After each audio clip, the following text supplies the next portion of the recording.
y se les avisa que está ocurriendo aquello para que lo tengan presente. Pues bien, ahora comenzamos la última, no, la penúltima, quiero decir, unidad, que sería la unidad número 4, de acuerdo a lo que tenemos programado y establecido, y tiene relación con el equilibrio químico en general y con el equilibrio iónico en particular, que es lo que más nos importa. Díganme que están copiando, por favor, esta visión de la diapo ya, ¿lo están viendo? Sí, profe. Sí, profe. Bien. Buenísimo. Entonces, chicas, jóvenes, vean bien el título, sería Equilibrio Químico. Voy a presentar esta introducción para situarnos y contextualizarnos un poquito. Y bueno, ya la próxima clase me preocuparé de prepararles algunos apuntes que, vuelvo a insistir, según creo, son más aclaratorios en algunos casos, o bien sirven de complemento a esto que pueda mostrarles ahora.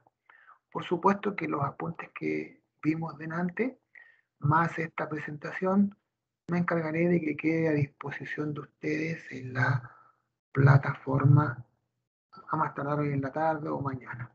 De igual forma voy a tratar de mandar los videos para que los tengan también a disposición para cuando los necesiten.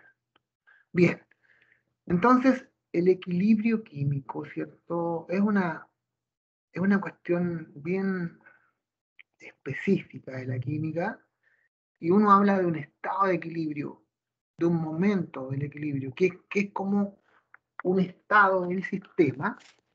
Cuando uno habla de sistema, yo lo dije la otra vez, ¿cierto? Cuando está ocurriendo una reacción, por ejemplo. Y un sistema, ¿se acuerdan que tenía como límites bien definidos? Era como un matraz en donde estaba reaccionando, qué sé yo, ácido nítrico con cobre, por ejemplo. O si lo hacemos más simples, cuando tenemos una estufa prendida, ¿no es cierto? Un brasero encendido. Ese es un sistema, está ocurriendo una combustión allí, se está quemando un combustible y están formándose productos como el dióxido de carbono, como el agua, aunque no lo veamos, ¿cierto?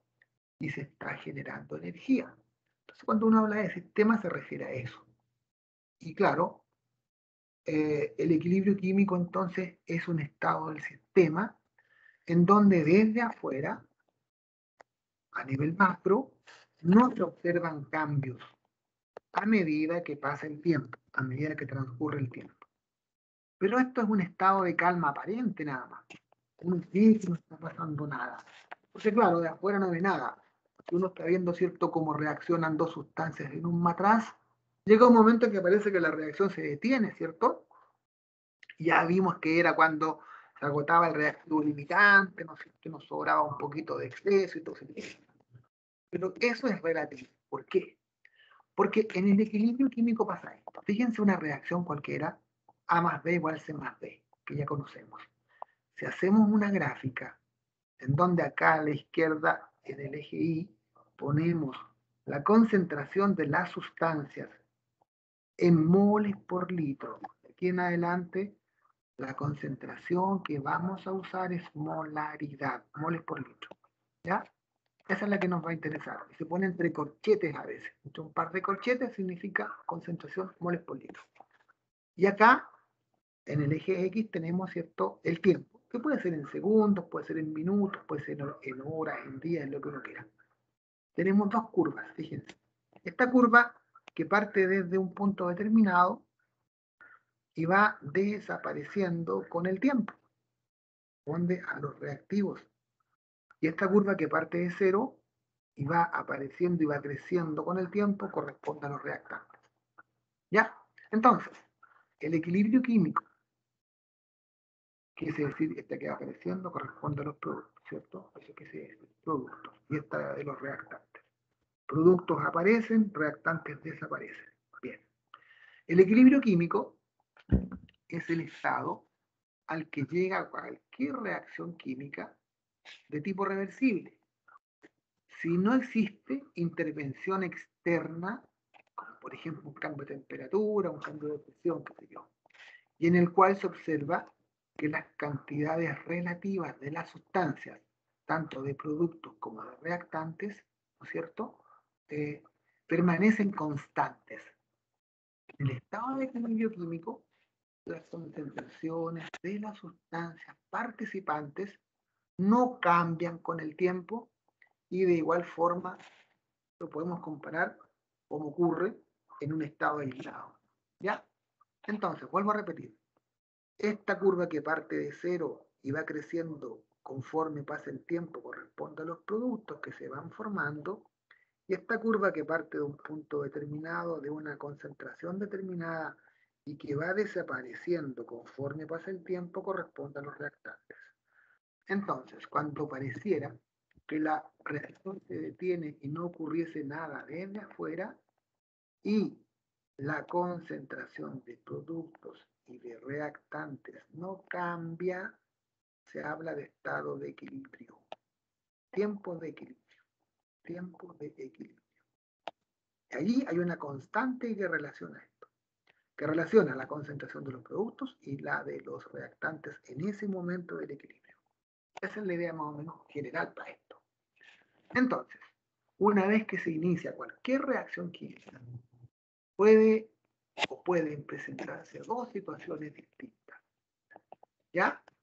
La reacción, por un lado, se desarrollará hasta el agotamiento de los reactivos, ¿cierto?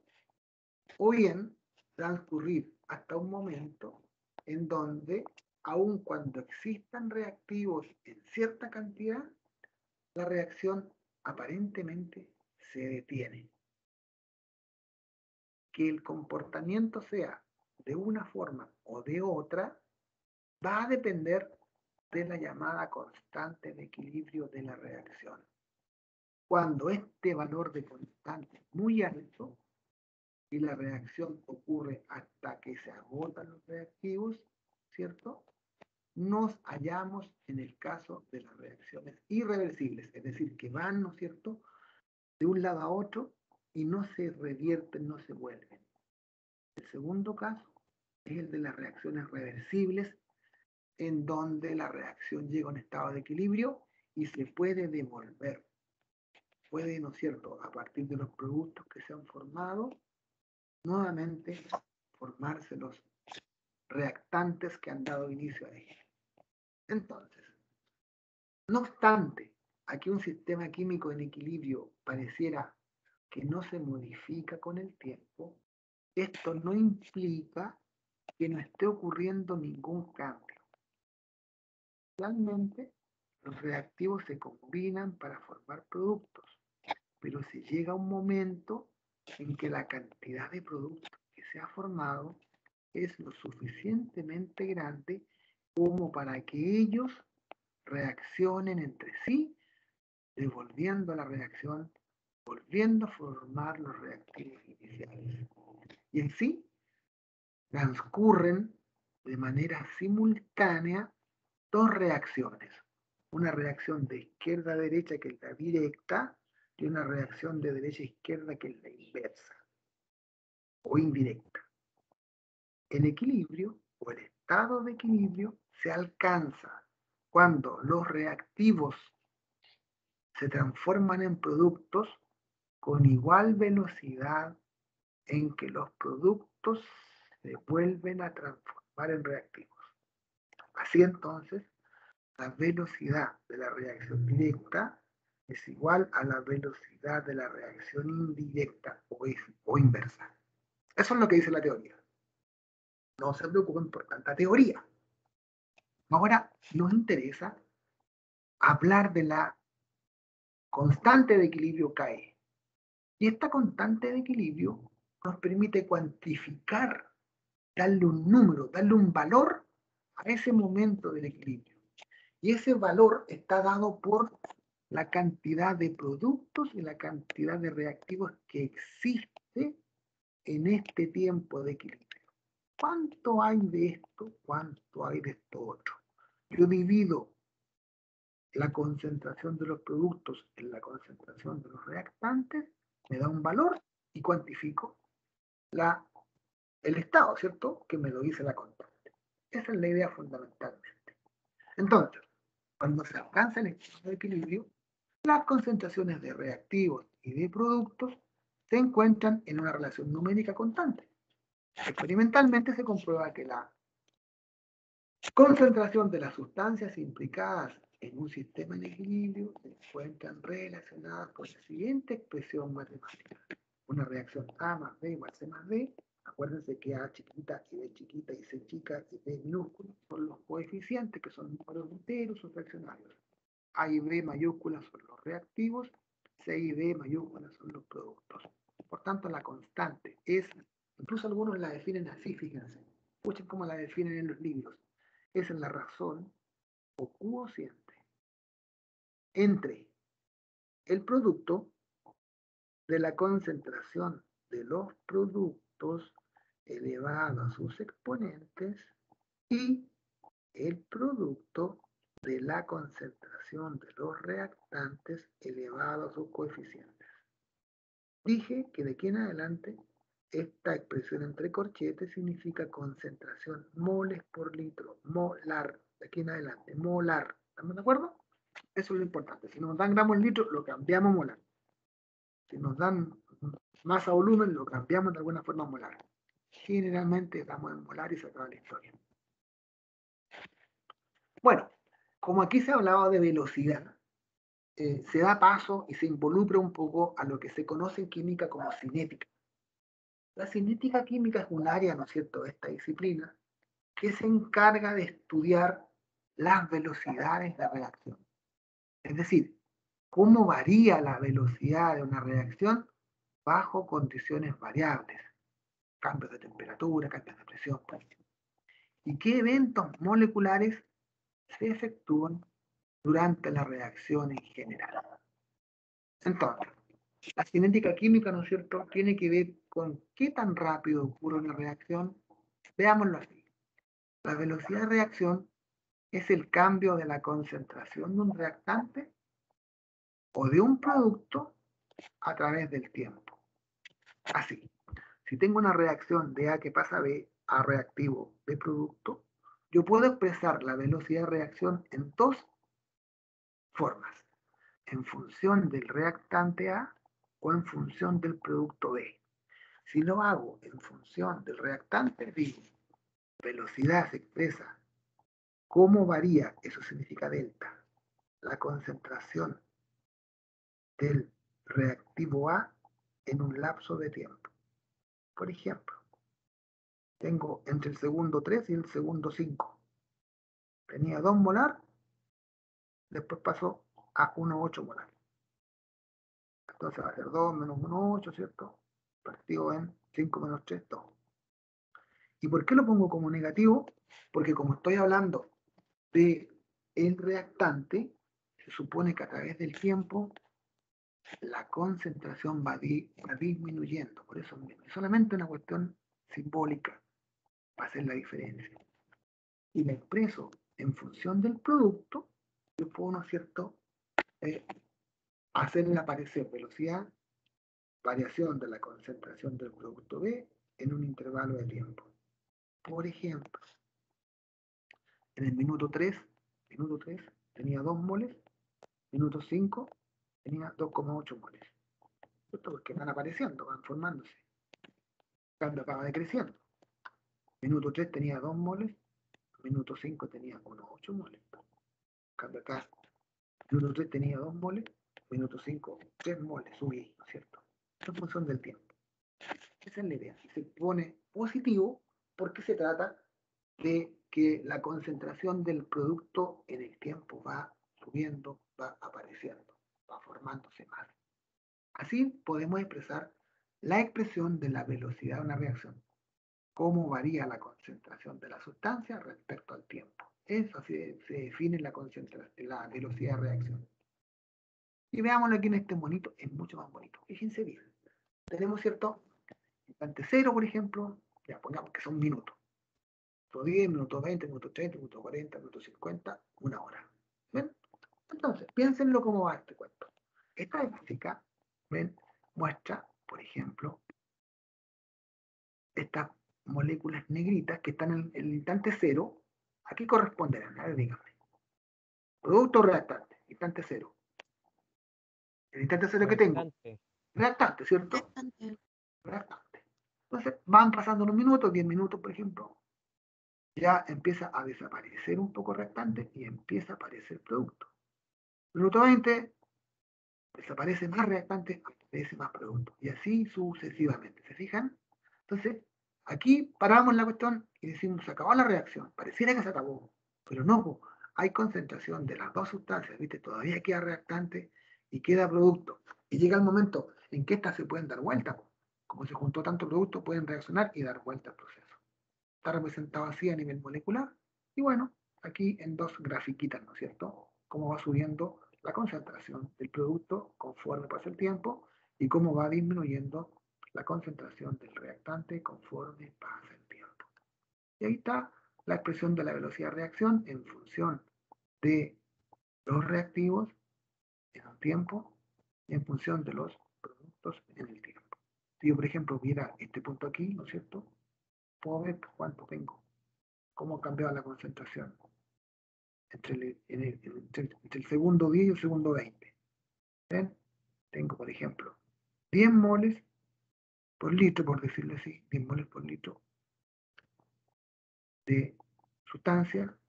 Instante 20 tengo 20 moles por litro. ¿Ven?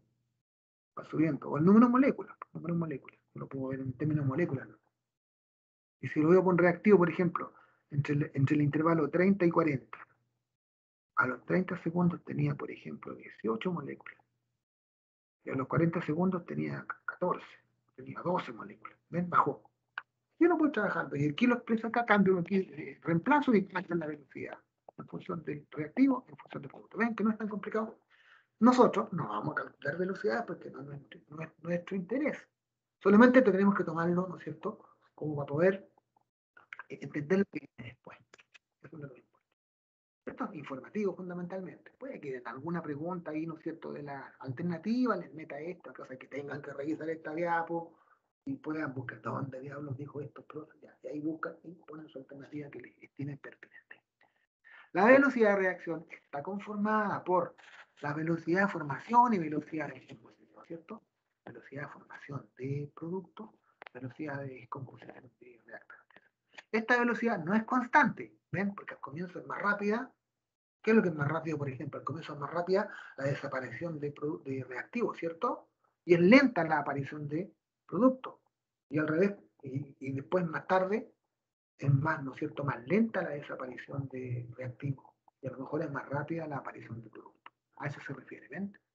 Entonces, como la concentración de los reactivos, concentración de un catalizador, temperatura. Claro, estos son factores que afectan la velocidad de una reacción. Por ejemplo, cuando yo aumento los reactivos, veamos un caso bien simple. Siempre doy este ejemplo. Estamos haciendo un asadito, ¿no es cierto?, en la casa, con los amigos, con la familia. ¿Qué es lo que hacemos para avivar el fuego? Lo soplamos, ¿cierto? ¿Y qué estamos agregándole allí? Si soplamos, ¿qué creen que estamos haciendo? Díganme. Agregándole oxígeno, Agregándole oxígeno, ¿cierto? combustión. Estamos aumentando la concentración del reactante oxígeno. Sí, sí. ¿Y qué pasa con eso? Avivamos y aceleramos la reacción. Eso es lo que hacemos. Ayudamos a que se combustione mejor y que sea más rápido. Un catalizador, ¿cierto? Son sustancias que van desde afuera y producen el aumento de la reacción. La temperatura es clara, ¿no es cierto? Si yo pongo más temperatura, aumento la velocidad. Por ejemplo, el caso de la descomposición de la materia orgánica, ¿cierto? En el verano hay que andar con cuidado con todas las comidas, por ejemplo, con las carnes, por ejemplo. No las podemos dejar afuera porque al cabo de un ratito, con tanto calor y tanta temperatura, se nos acelera el proceso de la putrefacción, ¿no es cierto? El proceso de la descomposición. Y el caso de la superficie de contacto o grado de división es también entendible cuando tenemos, por ejemplo, polvo finamente dividido y ese mismo polvo en una barrita, la oxidación es más rápida cuando está finamente dividido. Y un caso muy simple, volviendo a los asados y a las chimeneas, ¿cierto? ¿Cómo prendemos más rápido una nosotros, una chimenea? ¿Con leña gruesa o leña cortada en trocillos, en trozos? Leña cortada en trozos. Exacto, ¿ves? Estamos hablando del grado de división. El grado de división, superficie de contacto, facilita y aumenta la velocidad de combustión en este caso. Eso es lo que está hablando y está bien. Y bueno, uno de los factores más importantes para el cuento nuestro aquí es la concentración de los reactantes. Por tanto, aquí nos vamos a preocupar mucho de las molaridades. y vamos a decir, ¿no es cierto?, qué molaridad tiene acá. O sea, vamos a decir, ¿cuál es el pH que le corresponde a 2 molar? Quizá ya en el laboratorio lo han visto. Y para ese lado vamos a apuntar nosotros. Cuanto más partículas existan en un volumen, más colisiones hay entre las partículas, ¿cierto? Porque las reacciones se aceleran cuando hay mayor choque entre las partículas, más rapidez hay, y más factible que la reacción ocurra. Al principio, cuando la concentración de reactivos es mayor, también es mayor la probabilidad de que aumenten las colisiones. Por tanto, la velocidad se hace mayor, es más rápida. A medida que la reacción va avanzando, al ir disminuyendo la concentración de los reactivos, disminuye la probabilidad de choque, ¿cierto? Y con ella va disminuyendo la velocidad de reacción. ¿Ven? La medida de la velocidad de reacción implica la medida de la concentración de un reactivo o de un producto conforme pasa el tiempo. Delta C, ¿cierto? Delta concentración partido en delta tiempo, delta T. ¿Cómo varía la concentración respecto al tiempo?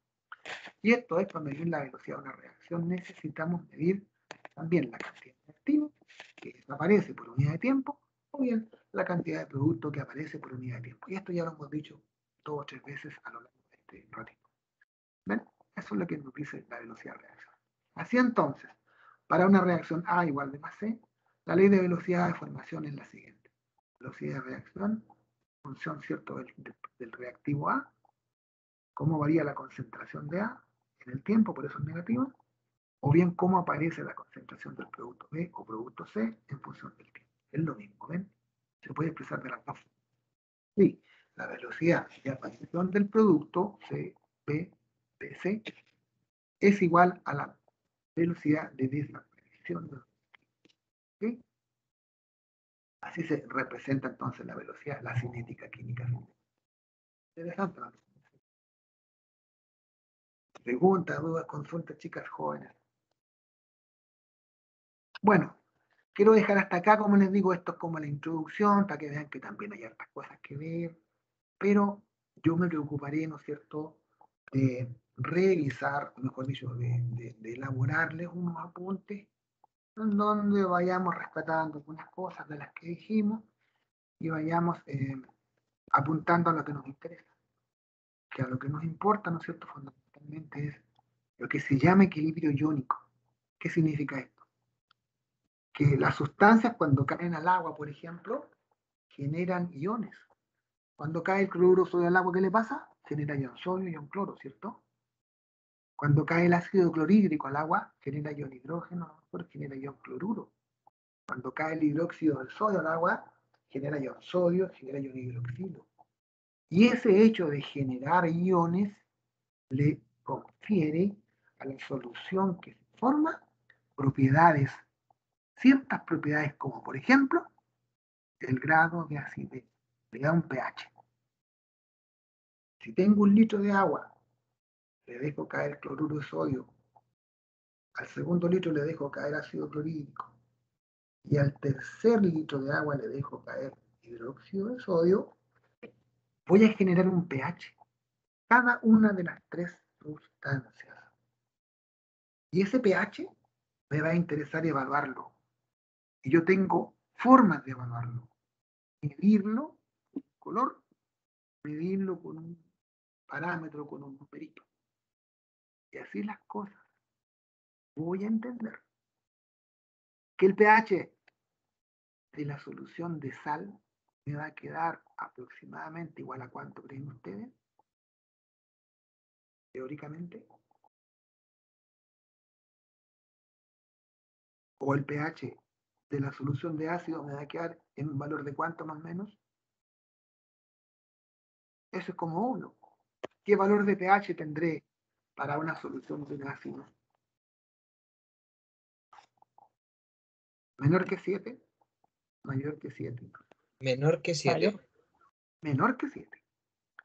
Si yo le tomo el pH a la solución de base, hidróxido de sodio, el pH me va a dar un valor mayor que 7, de 7 a 14. Y el pH que le mida teóricamente a la solución cloruro de sodio me va a dar mayor que 7 o menor que 7. O igual a 7. Menor que 7. Igual que 7 millas.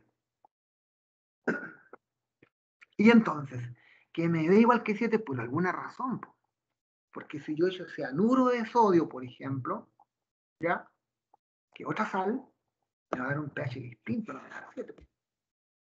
Y si yo le echo, por ejemplo, cloruro de aluminio, que otra sal, me va a dar un pH ácido. ¿Y por qué? Porque se le ocurrió, no, por la naturaleza, por el comportamiento.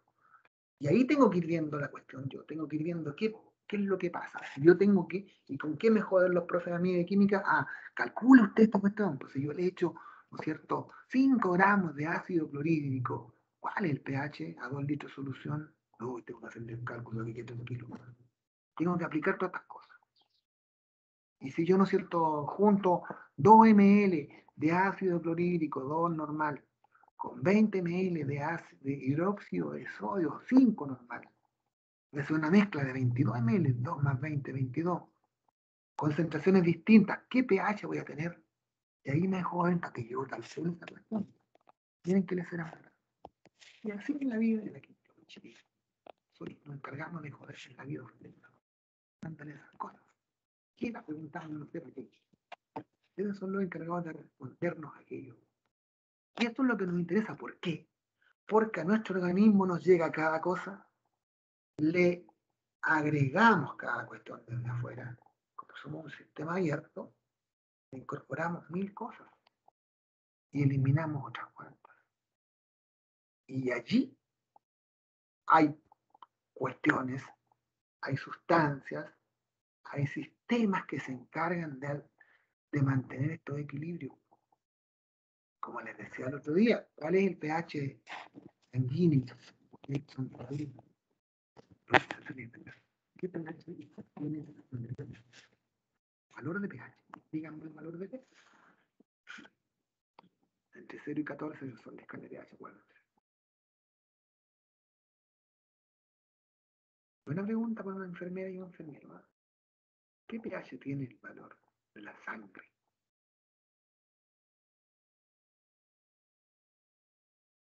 ¿Será ácido? ¿Será básico? ¿Será neutro? ¿Qué valor tiene? ¿Quién se encargará de eso? De mantener el pH. ¿Qué sistema regulador hay dentro? Porque maltratamos nuestro organismo, ¿cierto? Todo lo que le hacemos.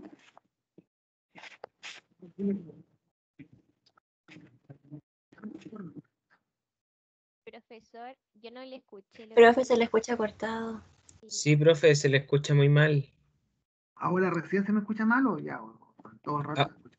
no, es que se escuchó un rato cuando hizo las preguntas sobre el pH en la sangre. No se le entendió, pero ahora sí se le escucha bien de nuevo. Yo les estaba diciendo que nosotros, ¿cierto?, maltratamos tanto nuestro organismo que incorporamos cada cosa a él, por lo tanto, algún problemilla podemos provocar, ¿no es cierto? Entonces les preguntaba, ¿qué valor tiene el pH de la sangre? Esa es mi pregunta. ¿Qué valor tiene? ¿Lo saben?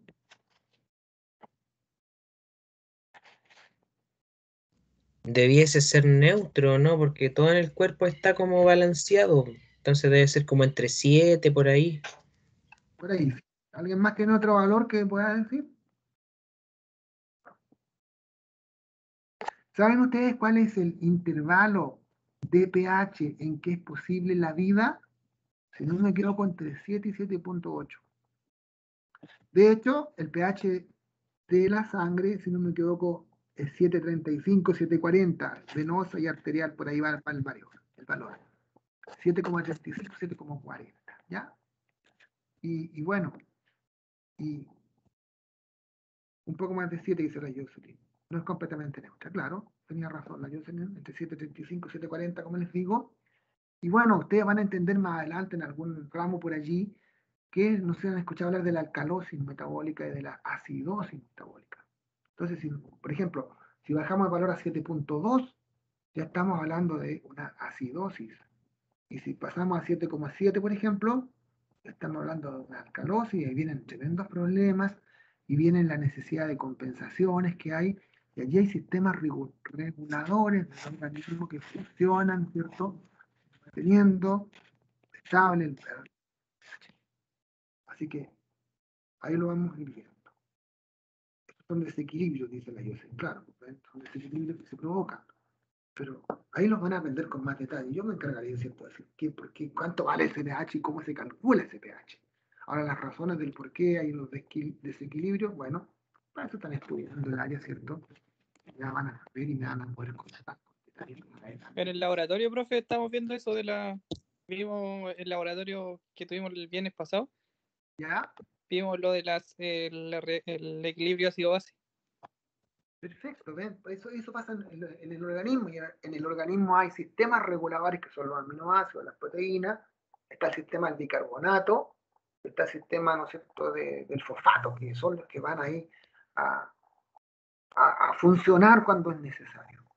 Pero bueno, por eso entonces tenemos que ver todo este tipo de cuestiones para poder tener una base que nos permita entender esos procesos más adelante en los ramos específicos que ustedes van a tener. ¿Ok?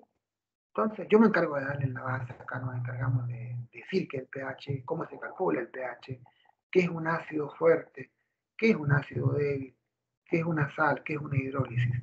Ese es nuestro norte ahora. Esa es la invitación, esa es la introducción a partir de la próxima clase. Ya es una buena. Preguntas, chicas jóvenes, dudas, consultas. ¿No? Bueno, que tengan una buena semana de descanso, aprovechenla. Y nos estaríamos viendo, si es posible, en 2 viernes más. Así que a disfrutar esta semana que se viene. ¿Estamos de acuerdo, chicas jóvenes? Que les vaya bien. Hasta aquí hemos quedado por hoy. Muchas gracias, Gracias, profe. Chao, profe, que esté bien. Ya, profe, Descanse, gracias. profe. Chao, profe. Profe, gracias. Nos vemos. Chicas, chao, muchachos, chao, que estén bien. Profe, Sí, señor. te recuerdo terminar la grabación. En este minuto estoy haciéndolo. Muchas gracias. Vale. Chao.